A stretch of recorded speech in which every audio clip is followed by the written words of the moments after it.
A gente sabe que todo negócio precisa de recursos e de caixa para começar ou se desenvolver, mas acontece que muitas vezes os fundadores daquele negócio, daquela ideia, não possuem, não disponibilizam de recursos financeiros. E aí, como é que eu resolvo esse problema? Meu nome é Fernanda Moreira, eu sou advogada de empreendedores e esse é o nosso canal exclusivo para falar sobre direito e negócios. Trazer recursos financeiros para um negócio é necessário para que ele cresça e se desenvolva, mas ao mesmo tempo uma dor para grande parte dos empreendedores. Isso porque a captação de recursos muitas vezes é feita através de um empréstimo bancário e a gente sabe que os bancos costumam cobrar altas taxas de juros e correção monetária e vários encargos legais. Uma opção mais viável para conseguir esse recurso financeiro é através da figura de um investidor. Um investidor é aquela pessoa que aporta dinheiro na sociedade apostando que aquele negócio vai seguir adiante e vai prosperar. E assim ele vai ter uma lucratividade, um retorno financeiro. Mas como que a gente instrumentaliza juridicamente esse aporte de investimento? Um dos instrumentos mais utilizados no meio jurídico,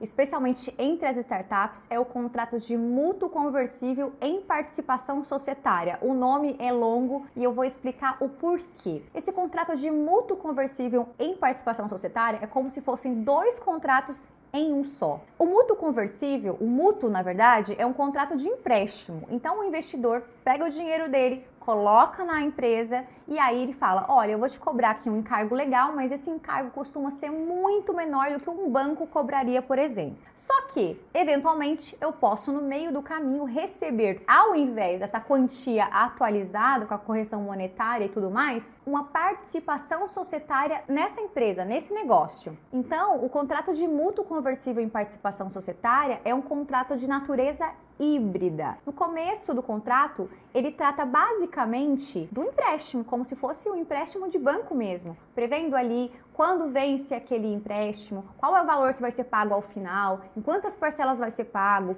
e todas as disposições ali constantes a esse tipo de instrumento. E depois você percebe que esse instrumento, que é o que eu mais reviso no escritório, ele passa a ter uma natureza diferente, porque aí começa a prever a possibilidade desse investidor não receber aquele dinheiro de volta, mas que aquela participação dele, aquele montante que ele colocou na sociedade, se converta em participação societária. E então ele, que era um credor da sociedade, passa a ser um sócio da sociedade, mas ele só vem a ser sócio com alguns gatilhos específicos, com alguns acontecimentos específicos. O importante de se ressaltar aqui que é a opção do investidor, se ele vai querer o dinheiro de volta ou simplesmente se ele vai querer tornar-se um sócio da sociedade. E outro ponto importante é que antes do vencimento, antes que aquele mútuo venha a acabar o período, ali o prazo estipulado no contrato, ele não é sócio. Ele é um credor. Então, se aquela sociedade, se aquela empresa falir, quebrar, essa pessoa, esse investidor vai ser um credor como todos os outros, como um credor trabalhista, como um credor tributário, como um credor qualquer. Mas, a partir do momento que ele ingressa na sociedade, aí não, ele é um sócio como todos os outros. Ainda que, nesse caso, ele possivelmente será um sócio minoritário, porque a participação societária dele vai ser um pouquinho menor que a dos fundadores, da que os sócios originários. Esse contrato de mútuo conversível em participação societária é um contrato robusto, porque, como eu disse, é como se fossem dois contratos em um mesmo documento.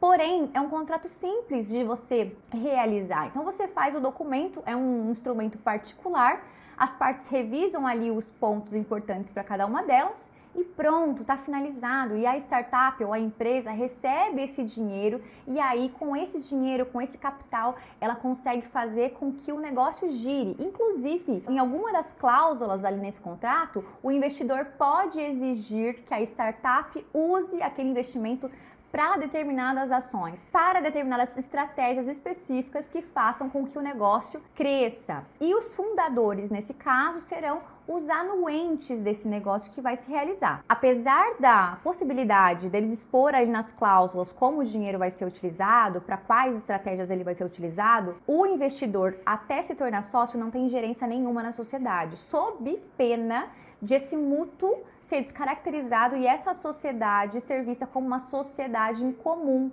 portanto uma sociedade irregular. Uma sociedade irregular perde a personalidade jurídica e aí corre o risco dela sofrer as consequências legais que muitas vezes a gente se tratando de uma limitada, os sócios vão responder com o patrimônio pessoal deles, os riscos ali envolvidos na sociedade, as dívidas e tudo mais. Então é muito importante que esse contrato ele não perca a sua essência e a sua natureza.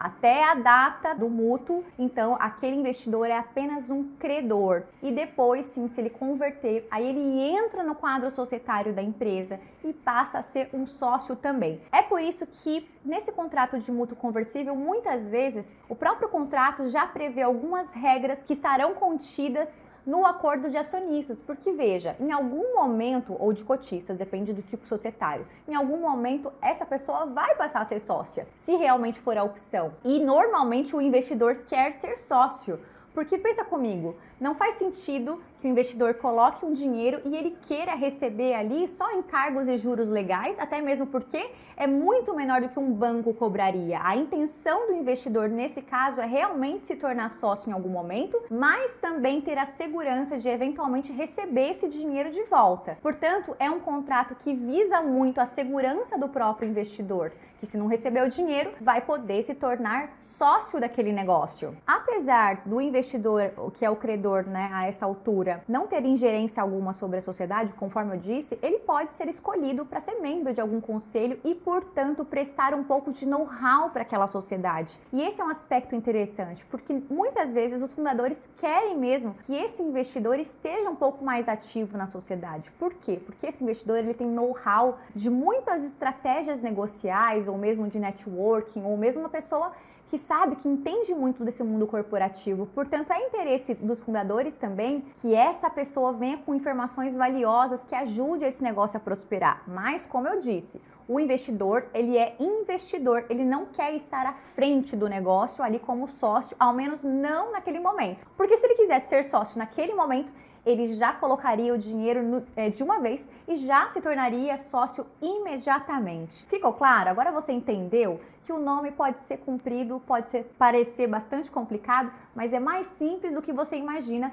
apesar do que eu disse, o contrato ser robusto, a gente precisa sempre se preocupar com essas cláusulas, especialmente sobre o poder depois que é dado a esse sócio no momento em que ele se tornar sócio, a gente precisa ter um pouquinho de cautela. Mas, em geral, é um contrato muito bom, é um contrato muito utilizado e que as startups recorrem a ele porque é bastante seguro, tanto para o investidor quanto para o negócio, para a empresa. E assim você vai conseguir trazer esses recursos financeiros sem nenhum tipo de dor de cabeça, desde que esse documento esteja bem elaborado e bem revisto por você. Esse é apenas um dos muitos tipos de contratos de investimento. Se você quiser saber mais sobre este ou outros contratos, comenta aqui nesse vídeo e também se inscreve no canal para não perder nenhum conteúdo.